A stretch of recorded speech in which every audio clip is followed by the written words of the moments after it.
Agora a diretora-presidente da EBC, jornalista Tereza Cruvinel. Bom, não vou mais dar boa tarde a todas e a todos, que eu já dei 2 vezes hoje. Alguém tem uma apresentação minha aí? Tem? Alguma simulação, porque o tempo aqui está difícil. Olha, nós falamos bastante de manhã sobre gestão e financiamento, né? Acabamos falando bastante disso no primeiro ponto, nos pontos da manhã. A ministra Helena, ao passar por aqui, também tocou nesses pontos.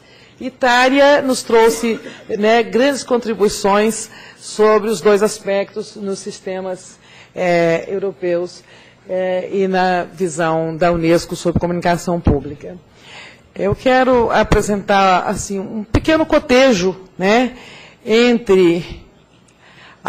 sobre a busca de caminhos entre esses modelos consolidados, porém decorrentes de um outro momento histórico, né, e os caminhos que estamos procurando, nós, os que estamos tardiamente construindo sistemas públicos. Né? E, com certeza, assim, a EBC tem uma relação muito forte com os companheiros que em outros países da América Latina estão perseguindo objetivos semelhantes. Evidentemente, estamos em momentos distintos, com modelos distintos, mas agora, por exemplo, a criação da ULAN reflete essa integração de esforços. A gente acompanha muitas televisões públicas africanas, que também estão lá engatinhando, né, estão na infância da comunicação pública, mas estão procurando caminhos. E outras jovens democracias do mundo também se procuram caminhos. Então, o que eu quero assim, apresentar é um pequeno cotejo entre essas 2 circunstâncias históricas. Por isso eu chamo assim, que a EBC pode ser um modelo para sistemas públicos tardios, ou pelo menos ela é uma experiência, né, para modelos, para sistemas tardios, estes que estão nascendo mais recentemente. Pode passar.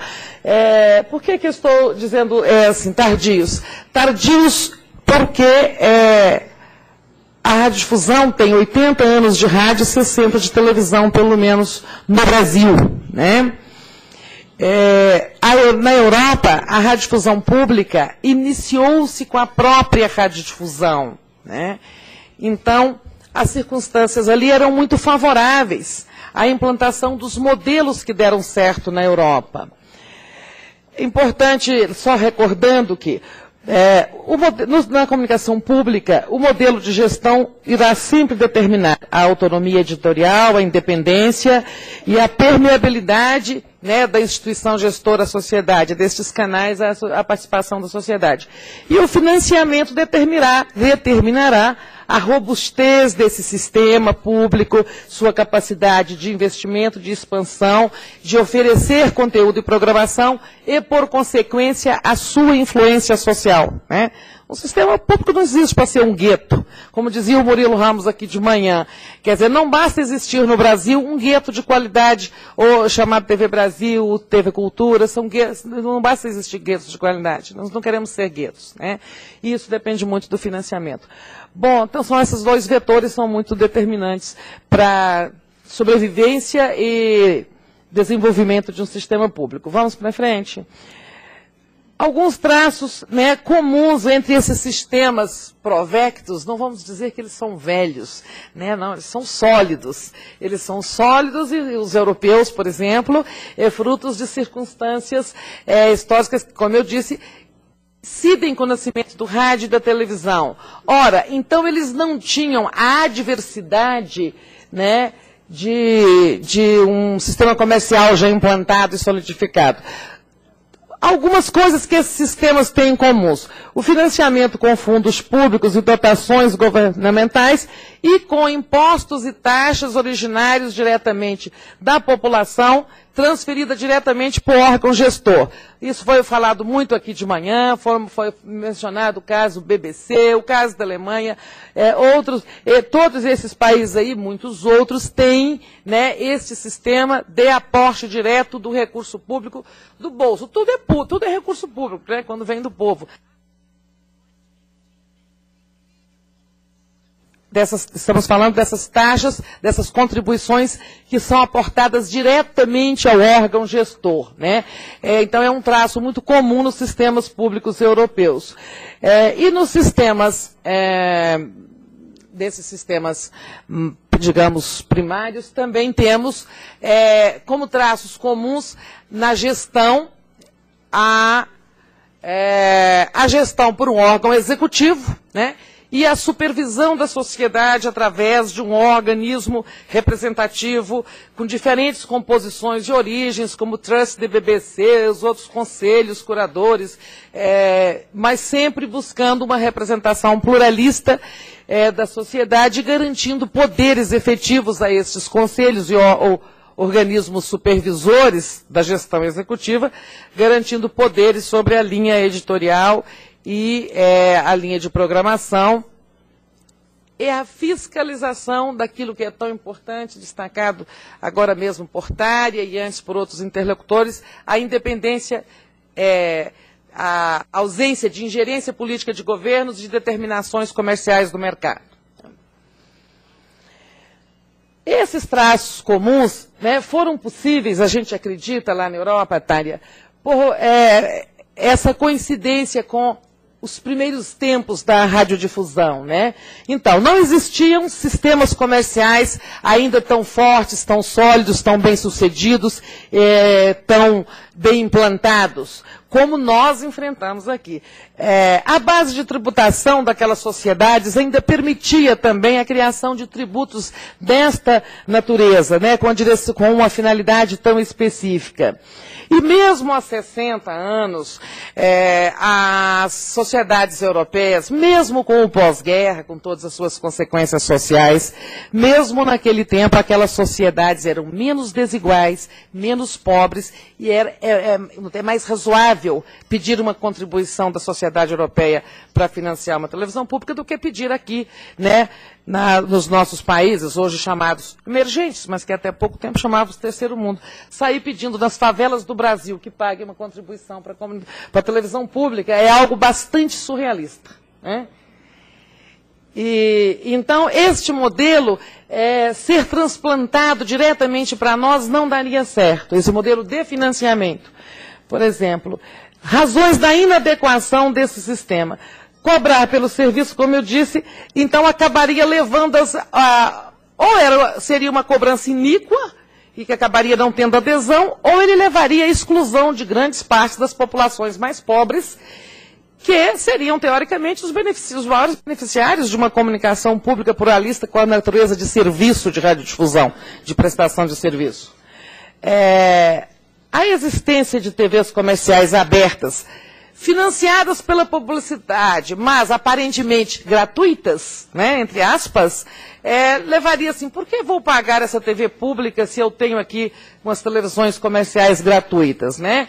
Isso também já não, né, no nosso caso, 60 anos depois, com televisões bem-sucedidas, não recomendaria a tentativa de cobrança direta da população.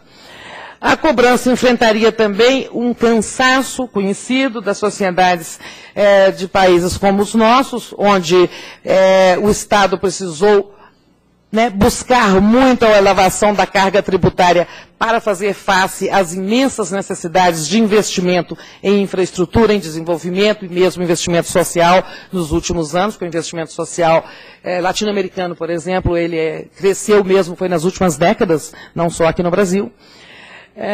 Então, nós enfrentaríamos este cansaço com a tributação crescente, com uma carga já elevada, e se eventualmente fosse dada à TV pública a prática da publicidade comercial, ela enfrentaria uma oposição brutal da TV privada, das emissoras privadas. A gente fala TV, mas serve para o rádio e serve para outras mídias públicas, né? Quando a TV Brasil foi criada, a grande preocupação das televisões comerciais brasileiras, não era, a primeira coisa que eles perguntavam não era sobre programação, nem nosso espaço no espectro, que já é tão inexistente, né? Mas a preocupação principal das TVs comerciais era, será permitido a TV Brasil fazer publicidade? Essa era a pergunta que ouvimos, né, companheiros da Fundação. Então, desafio da EBC em 2007, no final de 2007. Todos aqui conhecem essa história, mas nós temos muitas pessoas presentes aqui que não são brasileiras. Eu vou fazer 1 minuto de recordação. O Brasil viveu 60 anos sob plena hegemonia, domínio e florescimento da mídia comercial. No Brasil até se pensava que nem existia, Tária e outros companheiros, outras formas de fazer radiodifusão, né? Tão natural, entre aspas, parecia ser a forma comercial de radiodifusão, né? Isso tem a ver com nossa democracia incipiente, com a alternância entre suspiros democráticos e períodos autoritários. E tivemos um suspiro democrático do qual ainda estamos desfrutando e que há de ser eterno, né?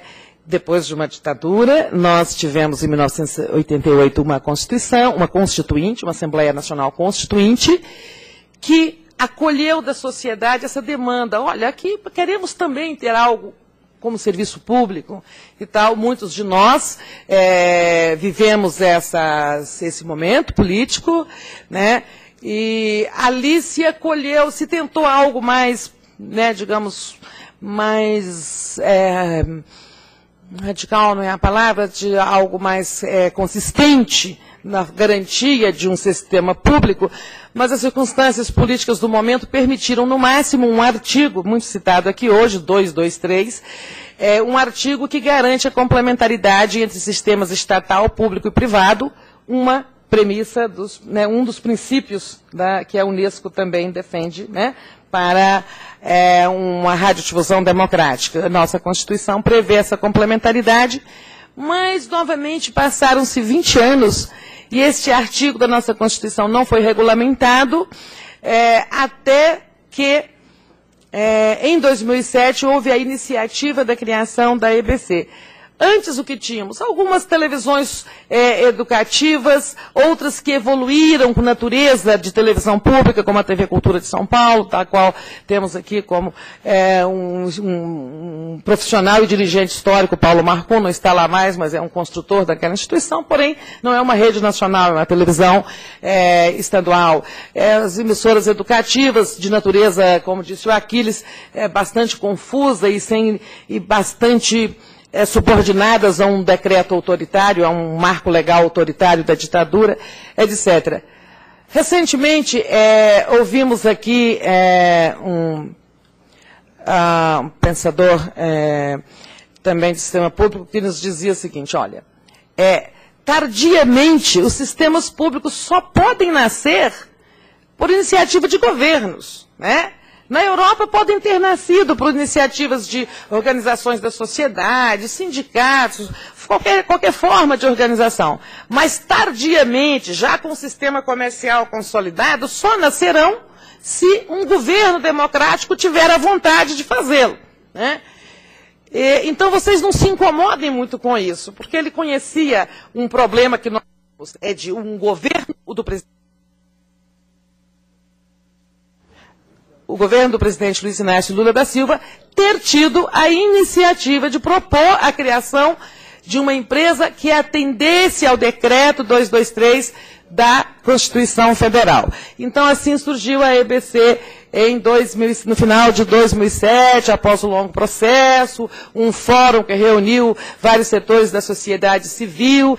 Isso, uma história muito conhecida, eu só estou contando para, digamos, criar aqui um contexto para aqueles que dele não participaram. E naquele momento, quais eram os grandes, né, quer dizer, entre muitos e muitos e muitos desafios da EBC, eu lembrava aqueles tempos heróicos aqui com a ministra Helena, né? O que era o nosso desafio? Implantar um sistema público tardio, num país socialmente desigual, com mídias comerciais bem-sucedidas, né? Com mídias públicas sem a menor tradição e conhecimento, né, do nosso povo, nossa sociedade, e E o espectro analógico de rádio